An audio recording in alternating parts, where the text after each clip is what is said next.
So let's talk drinks here. One of my favorites is the Green Mary. Green Mary is traditionally a Bloody Mary, but like I said, our twist on it is green tea. So what I've done is bought some typical tomato juice, V8 tomato juice. Now you can use regular V8 juice. I just like to use the straight tomato to keep the flavor pure, but if you really like a rich cocktail, V8 is spectacular. So definitely use some of that if you get a chance to. I'm going to shake this up because you want all the good stuff out of there. Now you can use fresh pureed tomatoes if you really want to go organic, if you really want to get fresh with that. What I've devised here is a typical cocktail of the tomato juice. So this is what we call a jigger. This jigger is typically a 1 ounce pour, so today we're going to do a 2 ounce pour for this.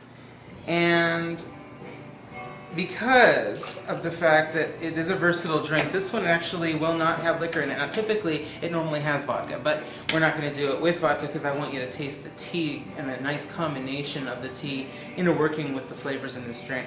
Then you're going to use a little bit of lemon juice. Now the nice thing about using tomato juice is it already has a natural acidity to it, so you don't need to use a heck of a lot of this. It's really just to bring out the nice sweetness of the tomato, and typically why we do this is because anytime a tomato has been cooked down into a juice like this and pasteurized, it's going to lose its acidity. You want the lemon juice to bring up the pH levels so you get that nice tart attack off of the tomato. So we're literally only going to add just about a dash of lemon juice, not very much at all. And then we're going to be stirring this up just a little bit here. Now, in addition to that, I've also brewed some Genmaicha green tea.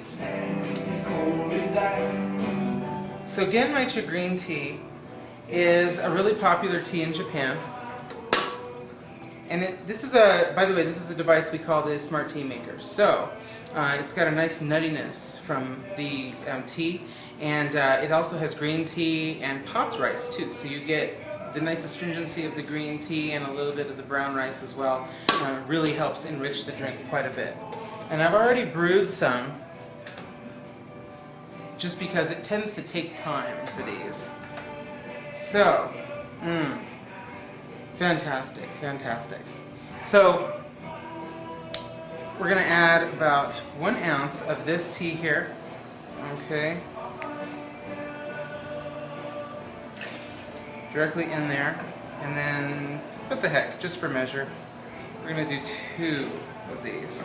And then, couldn't be a Bloody Mary without a little kick, right? So we're going to spice it up with just a little bit of Tabasco. Don't worry, I'm not putting in the whole bottle. This is not an economy drink here. So, alright, we're going to just put a couple of sprigs of the Tabasco to give it a little kick. Now you can traditionally use Worcestershire, but in this I don't use it because that caramely flavor tends to wash out all the tomato and the green tea flavor. So I take it out of that drink. Okay.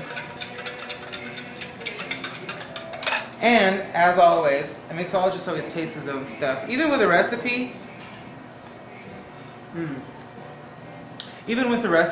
things can go wrong.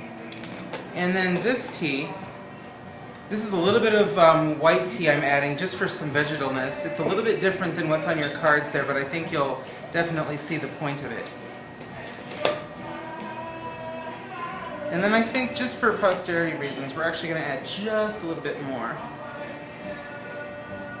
of the spicy stuff. And then to kick it up a notch, I also add just a little bit of Thai basil to it. Thai basil is a different type of basil, so it's not like a traditional basil. Traditional basil is more sweet, and it's got a nice application for, say, like a spaghetti, for example, or a fettuccine. Italian dishes, more or less. But this one has a little bit more of a mint kick to it because, again, it is a Thai basil, so it's a little bit spicier. I am going to do what they call muddling. Has anyone ever heard of that term before? Muddling. Have we heard of that term? No? So muddling involves the following. It's taking something like the basil or lime, if you have a piece of lime, and it's mashing it. What I'm doing is breaking up the leaf. I'm getting up in that leaf and I'm really wrenching out that oil because you want the flavor in there. Okay? And then I add a little bit of liquid just to help create a nice base for the drink. Because if it's just swirling around the glass, it's not doing anything. It's not mixing with anything. You have to be able to release it into something. The acid pulls it out. So that's what I'm doing in this process. Okay? Now you never want it too strong. So what I do is distill it and shake it just slightly here. Okay? You can get a little bit in the glass as well. And also some in the drink because we're going to be shaking.